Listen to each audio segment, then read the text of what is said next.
The Bridge of One Step. Akira Nakamura hadn't returned to Kyoto in over 12 years. When he stepped off the train at Kyoto Station, the scent of summer rain and ancient wood filled his senses. The city had changed, taller buildings, brighter lights, but the air still carried the weight of silence he remembered. His mother, Noriko, had passed away 2 weeks earlier. He had come not only to attend to family matters, but to find something his mother had mentioned in her final days, something about a bridge. "Go to the Bridge of One Step," she had whispered. "There, you will understand."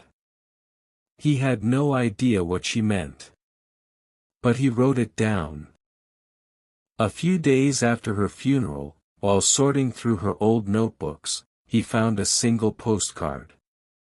It showed a small, moss-covered bridge in the mountains, no name, no address, just a handwritten phrase on the back.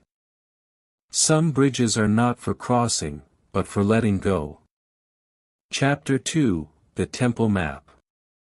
He took the card to a local bookstore near Gion and asked the owner, an old man with a crooked back.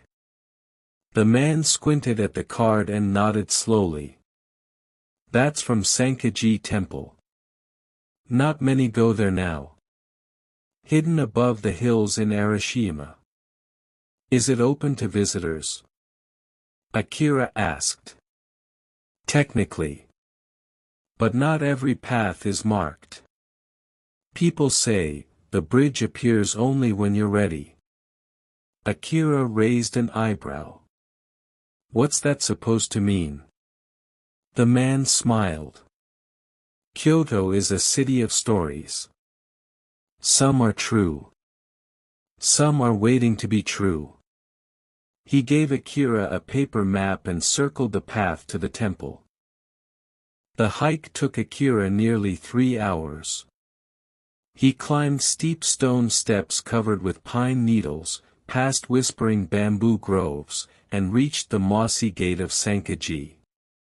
A young woman in a light blue kimono greeted him.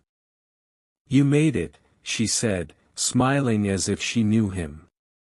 "I'm Akira," he said, confused. "How did you know I was coming?" "I didn't," she said. "But Master Sano did." She introduced herself as Yui Takahashi, a volunteer guide and translator. She led him through the temple grounds. Quiet fountains, lanterns aged by time, and a single tree with red ribbons tied to its branches. People had written wishes on the ribbons: forgiveness, peace, healing. Akira's heart beat faster. Yui glanced at him. "The bridge is behind the temple. But you can't cross it just yet." "Why not?" "Because the bridge listens," she said. "You must leave something behind before it appears fully." Akira frowned. "I didn't bring anything." Yui shook her head. "I meant in here." She pointed to his chest. That night, Akira stayed in a small guest room. Dreams came fast and heavy. He saw his younger self, 12 years ago, standing in the hospital hallway. His father had just passed. His brother Hiroshi had blamed him for not coming sooner. "You never cared," Hiroshi had yelled. "You're always running away." They hadn't spoken since. Akira woke in a cold sweat. Outside his window, wind rustled the trees. Somewhere below, he heard soft footsteps. He left the room and wandered through the temple courtyard. Yui was sitting under the ribbon tree. "Couldn't sleep?" she asked. Akira shook his head. "There's too much inside." She handed him a blank red ribbon and a brush. "Write something," she said. "Not for someone else. For yourself." He stared at the brush for a long moment. Then slowly, he wrote. I want to forgive myself. He tied it to the branch. It fluttered silently in the dark. In the morning, fog rolled over the hills. The temple looked like it floated on clouds. Yui walked beside him toward the back garden. And there, behind a stone wall, was the bridge. Small, simple, ancient. Moss covered the wooden planks. There were no railings, and only 5 steps across.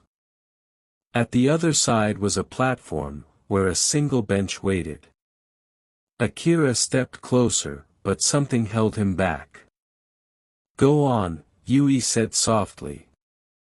He stepped onto the first plank. Then another. On the third, the wind picked up. Memories rushed in, his father's voice, his brother's anger, his own silence. At the 4th plank, he stopped. He turned around.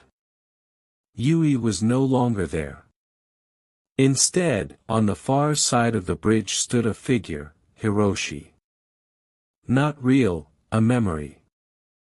But so vivid. Hiroshi looked at him and said, Are you still running? Akira closed his eyes. No, he whispered. Not anymore. He stepped onto the 5th plank, the last.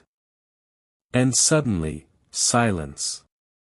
Birds stopped chirping. The wind died. The bench ahead was real. The bridge was real. And he felt light. Not happy. But, released. He sat on the bench for nearly an hour. When he stood up, the bridge behind him looked shorter. He walked back through the temple garden. Yui met him with a warm smile.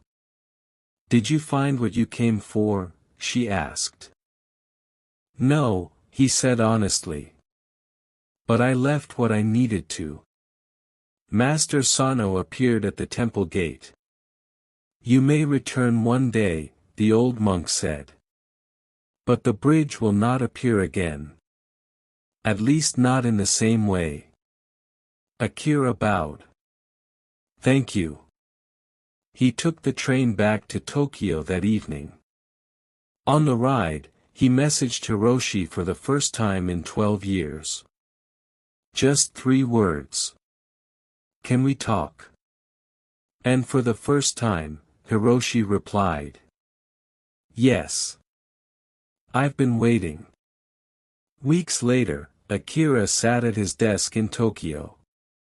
He had printed one photo from the temple, the bridge, half lost in fog.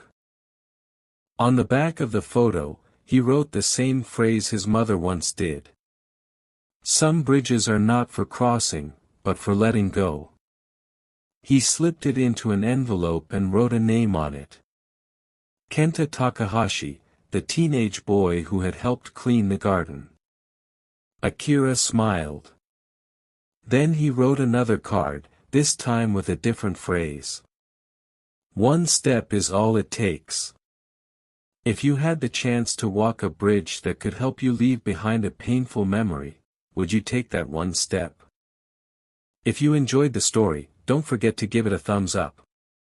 Brain, subscribe for more English listening practice through exciting short stories. Bell, and hit the bell so you never miss a new adventure. Red Heart, thanks for watching, and see you in the next story.